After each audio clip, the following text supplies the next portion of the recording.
Hello again, everybody, and welcome to another edition of the Royal Report. I am your Royal 2IC, and today we're going to continue our coverage on the Israeli war.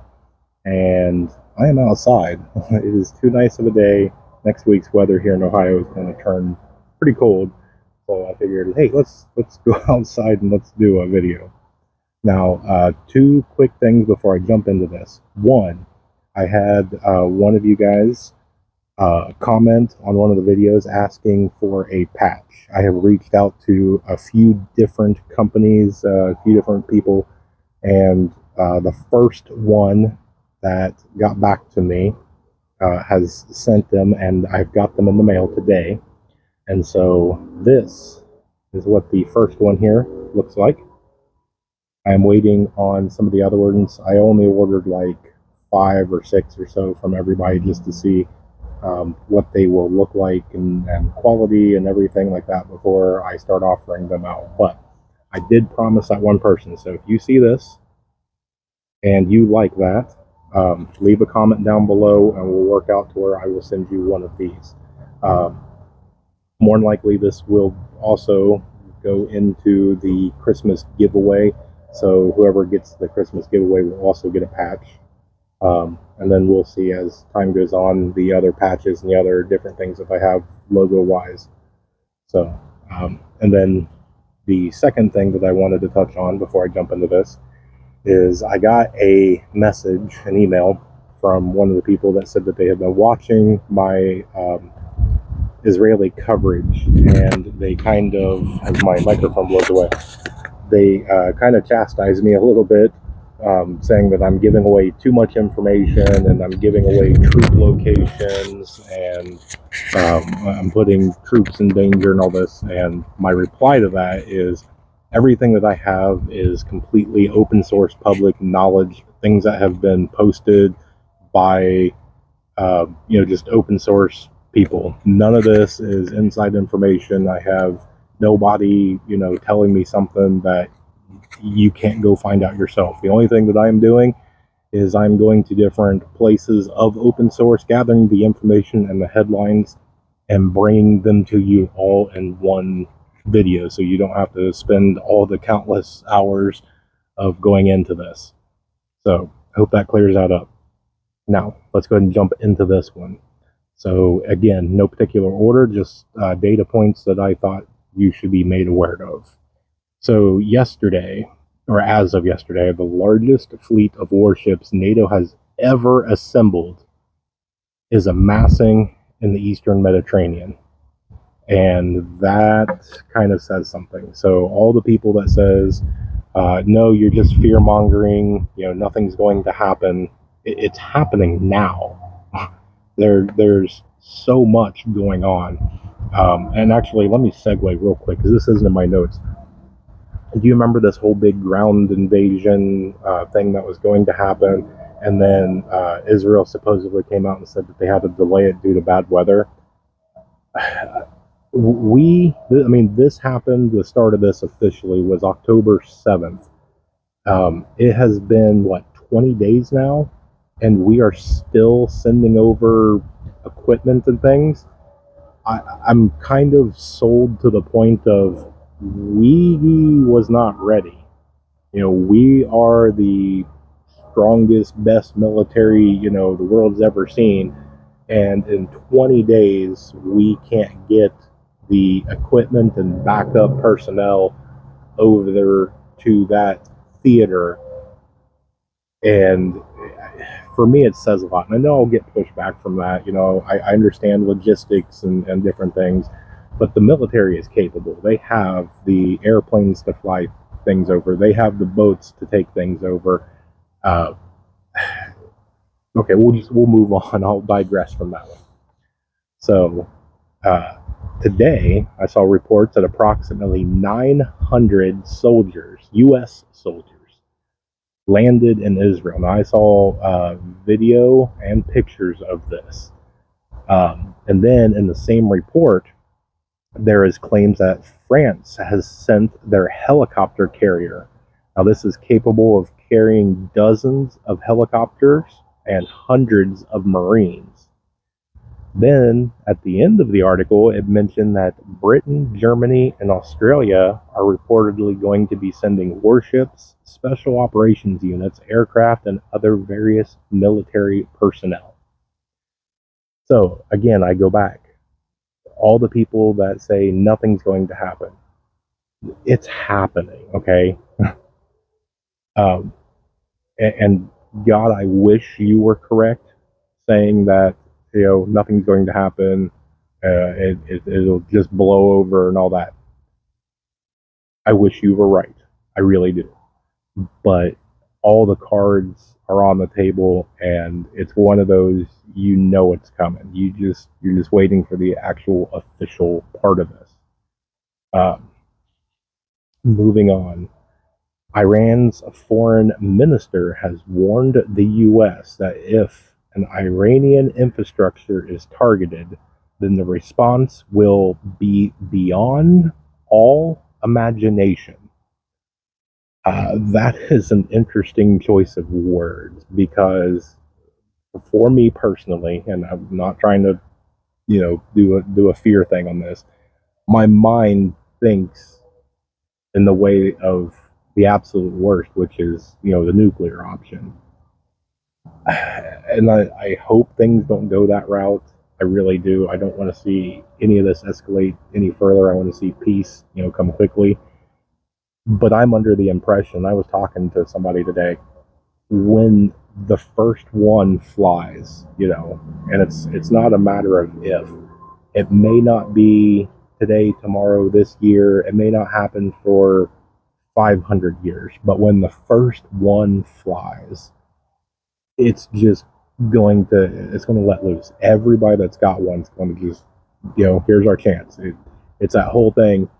The whole group is there, and they all have their finger on the button. They're just waiting for that first person to press it, so that way the dam's been burst. They can, they have full authority now to just press it. Retaliatory. So another one that I found interesting, and maybe you won't find this as interesting, but for me, I think with all the different nuclear and EMP and red dawn moments and all this other stuff, for me personally, the thing that puts me on edge is AI and all these drone stuff. And I saw the Marines are now testing, and there was a video, pictures, and actual mainstream media report, this robotic dog. It is a AI system ran drone that is equipped with anti-tank missile launcher, video cameras, guidance laser systems, can handle the recoil of a 21 mm. I know it. I'm just saying that so I don't get in trouble. 21 mm artillery, and it can execute voice commands, run at speeds of 16 miles per hour, and climb inclines and stairs. I absolutely am.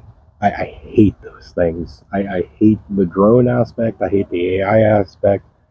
Uh, that right there, for most people, it's nuclear. It's this. That's the world ender. For me, this is mine. I have done, and I will continue to do shows, especially towards this AI and this drone stuff. But again, let's move on. So I have seen that the foreign ministers of the UAE, Jordan, Bahrain, Saudi Arabia, Oman, Qatar, Kuwait, Egypt, and Morocco have all come out today and publicly condemned Israel's actions in Gaza. So now they're taking a public stance on picking a side. And it's interesting because a lot of these places are real close surrounding neighbors of Israel. And, there's a lot of movement. There's a lot of people, that wasn't on the list I just read that have said it in the past. And I'm sure there's going to be others in the near future. I did see a rumor going around that Israel had talks of a plan to fill the Hamas tunnels with nerve gas. Now, the comments of where I saw that was filled with things you don't want to read or probably see unless you had a bad sense of humor about irony. And I'm sure you know where I'm going with that one. But I hope that that is all just rumors and they don't do that. I also saw, before I saw gas a couple of days ago, I saw where they said that they wanted to flood them with water, which is just crazy in itself. So I'm sure, and I also saw them reportedly using a bunker buster bomb.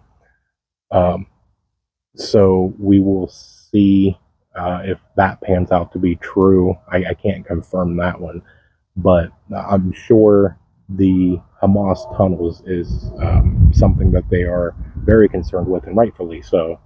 And so, with nothing happening majorly yet concerning the tunnels, I expected to see the rumors start flying eventually, and it looks like it's kind of happened. So, it'll be interesting to see in the coming days what else kind of comes out. You know, what else they're going to flood the tunnel, or are they going to send some AI stuff down there, or whatever. Um, and then the last thing that I wanted to bring up is the Hamas leader met with other resistance group leaders in Moscow. Now, there was actually pictures of this, and this was reported by a mainstream media. And the reason why that is, interesting data points is to confirm it that it actually happened. Israel responded saying that it was a mistake for Russia and that they demand that Russia expels them immediately. Now, Russia has already cozied up to Iran and has offered Iran the use of the airbase and, that they will back them. They have a bunch of trade and military trade and different things going on. And so it would it's kind of a bad example. It'd kind of be like Canada kind of threatening and picking a fight with somebody, and we would basically kind of do the thing of, listen, we're going to have to back Canada whether we like it or not. So it's kind of like what Russia is doing with Iran. Iran's out there, tossing off every threat that there is, and Russia's going to back them. And so if Iran enters into the conflict, kind of by proxy, Russia is going to enter the conflict. And I don't know how much Russia can, because that would be a two-front war, and that's not a two-front war in your homeland. That's a two-front war way away from each other. That's two completely different countries, thousands of miles apart. I'm sure that they can do some sort of assistance. I don't know how beneficial it would be, but it's going to be interesting to see kind of what the future holds and all that. Again, hoping that something happens, that some cool head, adult, actual thinking people can sit down, come together, have a adult conversation, and come to some sort of agreement terms. Now, like I've said before, I think the status quo is gone. I don't think that there is any sort of a way to kind of peacefully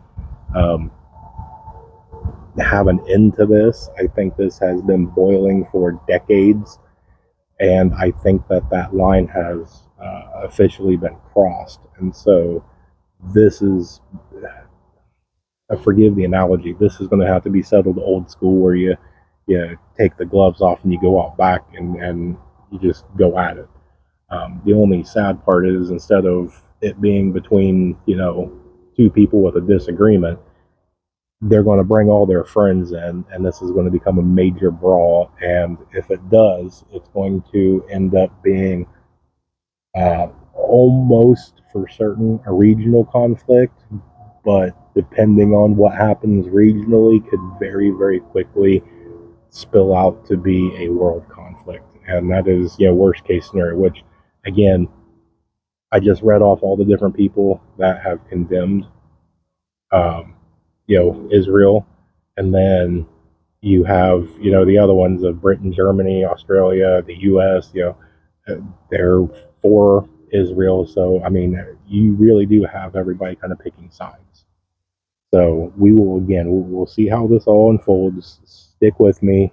As long as I can and I am able, I will continue to put out a video every day of the major headlines. We'll keep covering this, for as long as necessary. I do have some other videos coming out. We'll see how everything goes, and we'll just take it from there. So, yeah, we'll just wrap it up.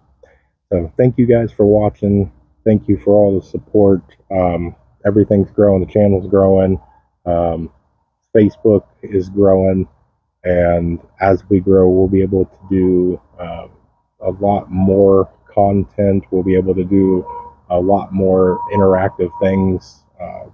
We'll be able to do giveaways and really have some fun. So continue to share it, continue to like, follow, leave comments. I love engaging with you guys. Which brings me, if you made it to this part in the video, remember I'm doing a video with pinball, and there's another one I'm in talks with. I'm not going to release it yet because we're still working some things out, but it looks good there. If you guys have questions, please leave them down in the comments below. I've already had 2 or 3 of you guys send me an email on the questions, so that has started. But just keep engaging. As long as at least one of you are engaging, I'll continue to do this. So more information to come. Remember to remain united, because we're all prepping in this together.